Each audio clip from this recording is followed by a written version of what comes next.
तो अफगानिस्तान से लेकर के और इंडोनेशिया तक पूरा तमाम सम्राट अशोक का राज था। और उन्होंने पूरे बुद्ध स्तूप और इतने इतने लगाए और जार लगाए और इतनी सारी पूरे देश के अंदर इतने बड़े, सिर्फ नहीं भारतीय उपमहाद्वीप था उस वक्त, ये भारत नहीं था, भारतीय उपमहाद्वीप अफगानिस्तान से लेकर के इंडोनेशिया तक वहाँ तमाम जगहों पर बुद्ध के टेंपल बनाए, मंदिर बनाए, मूर्तियाँ रखवाई। आपको याद है जब तालिबान पहली बार आया था 20-15 साल पहले, तो वहाँ पर जो अफगानिस्तान में इतनी बड़ी बड़ी बुद्ध की मूर्तियाँ थी उनको बम से लगा करके उड़ाया गया था। तो बुद्ध का जो प्रचार व्यापक रूप से और स्थापना जो सम्राट अशोक ने की और जो मौर्य कालीन जो राजाओं ने की वह सम्राटों ने, तो वो आज भी उनको बाद में जब तोड़ा, पुष्यमित्र शुंग ने आकर के जब उस पर हमला किया और जब उनको ख़त्म किया तो वो दफन हो गए, ज़मीन में दफने हुए। तो आप कहीं भी खोद लो, यहाँ भी खोद लो, यहाँ पर भी बुद्ध मिलेंगे, क्योंकि जगह जगह पर बुद्ध का ही काम रहता है। बाबा मिल रहे हैं जगह जगह पे। वो बाबा नहीं है, बुद्ध हैं, बुद्धा राजा। आपको पता उड़ीसा में चले जाओ, उनको आप बुढ़ा राजा जो बोलते हैं बुद्ध को कहते हैं। वो बुद्धा राजा जो है, तो वो जो बुढ़ा है वो हमारा बुद्ध है, बुद्ध निकल रहा है वहाँ से। मोदी जी भी विदेश में, जापान में जाके कह रहे हैं कि हमने बुद्ध के रास्ते चलना चाहिए पूरी दुनिया में। नहीं देखिए, विदेश जाते हैं, वहाँ से पैसा लाते हैं ना, फंडिंग मांग के लाते हैं, अपने उसमें कर्जा लेते हैं वहाँ से, दूसरे उससे है ना, IMF से और पूरे उससे वर्ल्ड बैंक से और यूनाइटेड नेशन से और दूसरी कंट्रियों से। तो वहाँ उनको बताते हैं हम बुद्ध के देश से आए, बुद्ध का देश है हमारा। वहाँ ये हनुमान का देश, राम का देश, फलाने का देश, ढिकड़े देश के नहीं बोलते, क्योंकि वहाँ मिलेगा ही नहीं, क्योंकि दुनिया बुद्ध को जानती है। और बुद्ध शांति का प्रतीक है, बुद्ध विकास का प्रतीक है, विज्ञान का प्रतीक है। तो बुद्ध को दुनिया मानती है, तो बुद्ध के नाम से इनको बहुत सारी चीज़ें मिल जाती हैं, इसलिए वहाँ जाके बुद्ध का देश कहते हैं। हम बुद्ध के देश के, बुद्ध के अनुयायी हैं। तो इसीलिए इनकी कथनी और करनी में फ़र्क है। लेकिन क्या है कि अब इस देश के आवाम को खड़ा होना पड़ेगा, SC ST OBC के और माइनॉरिटी के लोगों को खड़ा होना पड़ेगा। मुझे तो दुख की बात यह है कि इतना बड़ा इंसिडेंट प्रोफेसर रतनलाल जी का हो गया, और जिन लोगों के पक्ष में, जिनके लिए उन्होंने बोला, जो सताए हुए थे, उसके बाद देखो हमले बंद हैं, मुस्लिम धर्म के ऊपर हमले बंद हैं उसी दिन के बाद से, जब से प्रोफेसर रतनलाल जी का स्टेटमेंट और ये कंट्रोवर्सी हुई है। लेकिन मुझे इस बात का दुख है कि जो अल्पसंख्यक मुस्लिम समाज, जिनको कि आना चाहिए था, प्रखर रूप से सामने खड़े होकर के आना चाहिए था उनके पक्ष में, उनकी तरफ से कोई ऐसा मजबूत उनके नेताओं का बयान या उनके लोगों का, संगठनों का बयान अभी तक सामने नहीं आया। तो उनकी भी तो भावनाओं को ठेस लगी है ना।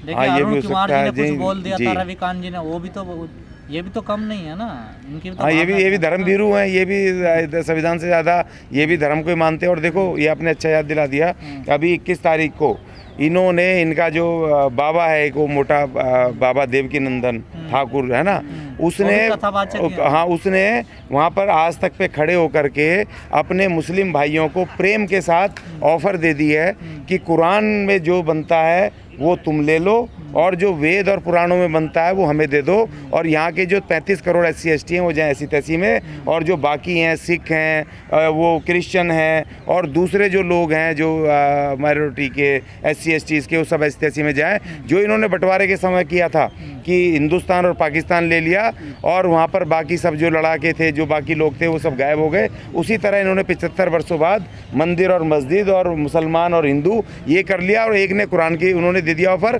कुरान में जहाँ जहाँ तुम्हारा लिखा हुआ है भारत में वो तुम ले लो, और जो जो उसमें पुराण में और उसमें वेद में लिखा है वो सब आप हमें दे दो। ये सब करके इन्होंने इस तरीके से बांट लिया है। और ये समझने की बात है, ये मुस्लिम दुश्मन नहीं है इनके, ये मुस्लिम और हिंदू दोनों भाई भाई हैं।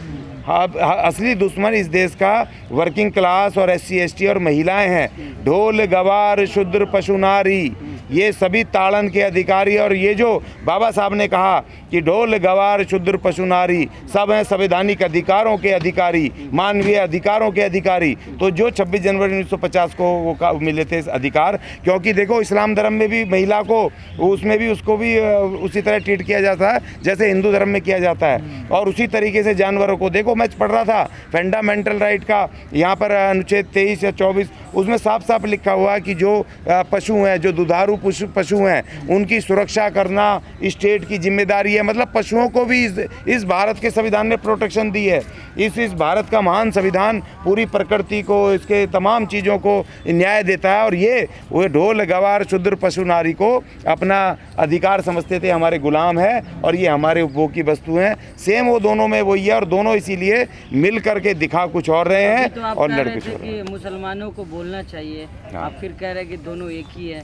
लोग नहीं, कहते- इसीलिए पता चल लोग गया कह ना रहे हैं कि जी। मुसलमानों के ऊपर जो अत्याचार हो रहा है, क्योंकि जो SC ST के माइनॉरिटी लेकर के बात करते हैं, माइनॉरिटी को लेकर सब लोग एक साथ मिल के बात करते हैं, इसलिए ज़्यादा अत्याचार हो नहीं, रहा मुझे बताइए किसी इस्लाम धर्म के स्कॉलर ने, किसी नेता ने टीवी बहस पे कभी SC ST के अधिकारों की बात की हो? मुझे एक बता दो। या किसी एक ने, इतने सारी बहस में देखता हूँ आज तक पे हिंदू मुस्लिम, एक ने संविधान का अनुच्छेद का किसी का हवाला दिया हो?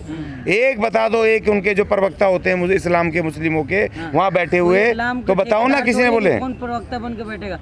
कोई इस्लाम वाले थोड़ी भेजते हो? तो वैसे भी नहीं कोई देता। ठेकेदार आप देखिए फेसबुक, सोशल मीडिया में कहीं तो दिखे कि मुसलमान बोले भाई हम संविधान का वो करते हैं, समर्थन करते हैं, कोई एक तो बताओ। असुद्दीन वैसी से बड़ा नाम कोई है जो संविधान का ज्ञाता है, जो हर बार बताता है?